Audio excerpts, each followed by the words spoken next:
मध्य प्रदेश के संदर्भ में आपसे बात करता हूं। 163 सीटें जीती हैं भारतीय जनता पार्टी। इसके बावजूद भी बदलाव की आहट नहीं सुनाई दे रही है। बदलाव के ढोल बज रहे हैं, आहट नहीं ढोल।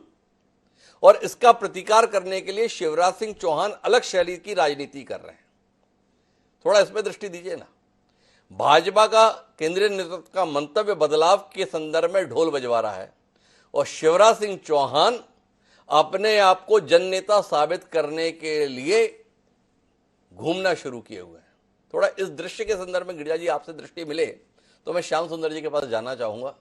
राजस्थान में जो नगाड़े बज रहे हैं उस पर बात करने के लिए 2003 की जो लीडरशिप है उसका समापन एक तरह से 2018 में हो चुका था।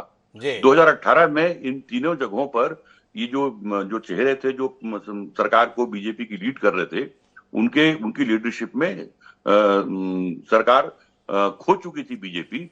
यानी कि इन लीडर्स की कहानी जो है 2018 में उसमें एक विराम लग चुका था।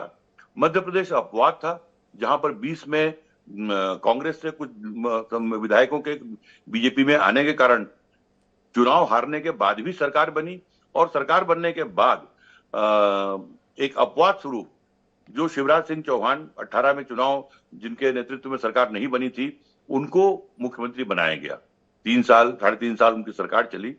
अब जब 2023 का चुनाव हो रहा है तो और उस चुनाव में पार्टी यदि ये घोषणा करके चुनाव में जा रही है कि हम राज्य के किसी नेता की अगुवाई में या उनके चेहरे पर चुनाव नहीं लड़ेंगे, हम चुनाव लड़ेंगे चुनाव चिन्ह पर और नरेंद्र मोदी के चेहरे पर, नरेंद्र मोदी के नाम पर, तो ये बदलाव के संकेत या बदलाव का निर्णय तो चुनाव के पहले पार्टी ने घोषित कर दिया था, उसमें कुछ संशय नहीं था।